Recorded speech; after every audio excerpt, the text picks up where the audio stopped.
Welcome to the Consortium for Global Education, CGE 2025 conference.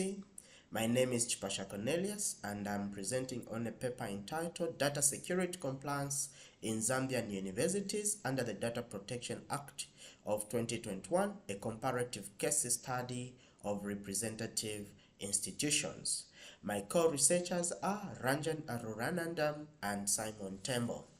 So the following are our overview. So we have the overview, title and introduction all the way through to references and acknowledgement. Therefore, what is the problem to our paper? So the key problem that we see here is that it is stemming from what is known, which is the rising cyber threats globally. So we currently have seen an increase in the cyber attacks, and these attacks are usually targeting universities, either at global level, African context, and the Zambian scenarios. So we have a rising cybersecurity threats, and therefore what is really the problem in our context? The problem are that universities lack clarity on Data Protection Act 2021, so there is unclear compliance status. Therefore, what is the consequence if we neglect this? So we see the consequence of neglecting the compliance is that we risk severe privacy breaches, loss of institutional trust, and significant legal penalties under the new registration. Therefore, it is with the urgent or without urgent intervention and empirical research, this research critically impact that Zambian universities will still remain exposed to escalating data protection risks that threaten student privacy, institutional reputation, and legal compliance, potentially undermining public trust in higher education. Therefore, this research is critical at this important, for without it, there will be such consequences. The literature review. So, the major findings from the past literature review are that global frameworks such as GDPR, ISO 27001 stresses continuous monitoring and training, and therefore we also looked at the research done by Nelson and Maranga, which stressed that Zambian and African universities, they lack good governance and are usually underfunded. We had the following objectives to carry out our research. So the objectives were: number one, to evaluate how Zambian universities are implementing the 2021 Data Protection Act, to highlight institutional, technical, and resource challenges to compliance, and number three, to provide evidence to guide university leaders, regulators, and policymakers in enhancing institutional resiliency. The research questions were: number one, to establish to what extent are Zambian universities meeting the requirements of the Data Protection Act 2021? To what extent are institutional and resource challenges hinder full compliance? And then to ascertain what practical measures can universities adopt to strengthen data protection and resiliency. We had adopted a qualitative method, and the type of qualitative method that we used is a multi-case study with 3 universities, University A, B, and C. We had 21 structured interviews, and then we had document analysis, we did observational field notes, and then we did the thematic analysis in accordance to Brown and Craig. The findings of our results of our paper are that University A showed a high level of compliance of about 80%, and then we had a medium compliance of University B, which showed a medium compliance of about 50 to 60%, and then a low level compliance with University C that showed compliance level of about 10 to 20%. So under the higher compliance level, we see that University B had initiated and had installed advanced encryption protocols which were implemented across all their systems. They had multi-factor authentications. They had annual staff training with at least a completion rate of 95%.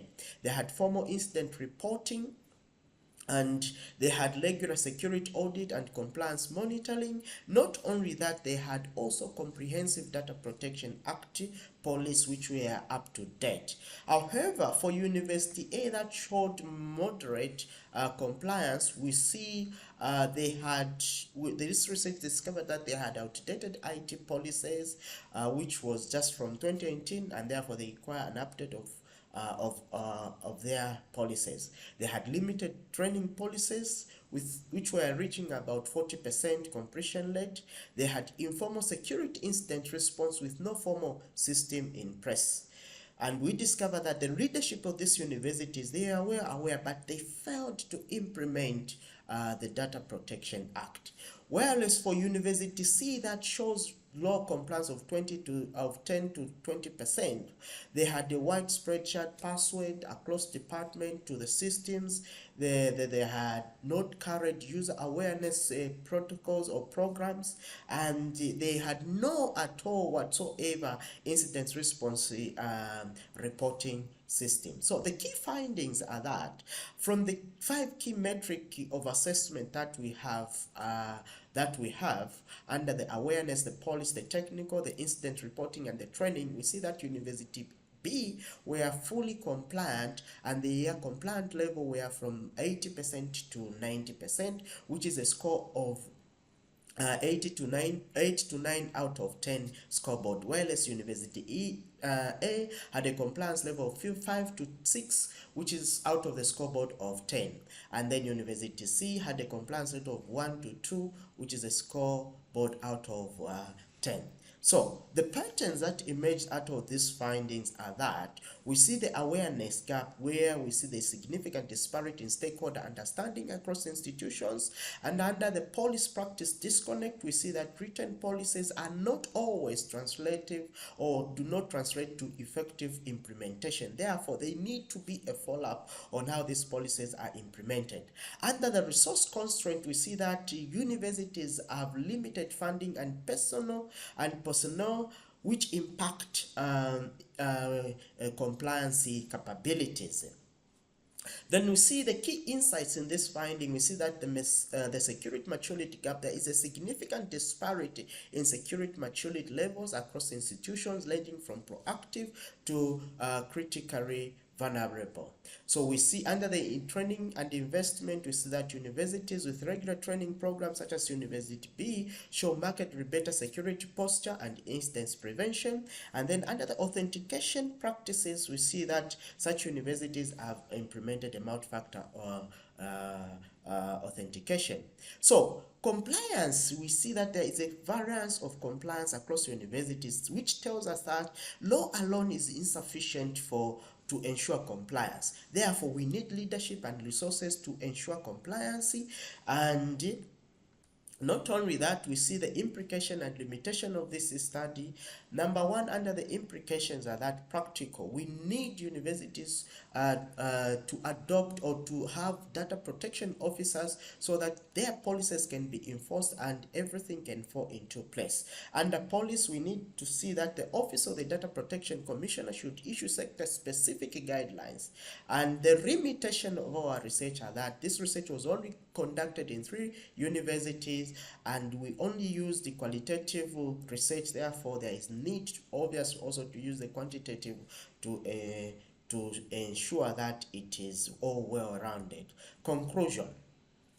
We see that disparities in compliance maturity level across universities, which we are seeing vividly, there is that disparate compliance. So if we have data protection commissioners in each university, they may be compliance levels, and we see that the penalties probably could be enforced by the Office of the Data Commissioner. Therefore, we see that legal mandates need culture. Not only culture, they also need leadership and resources to ensure full compliance to the Data Protection Act of 2021.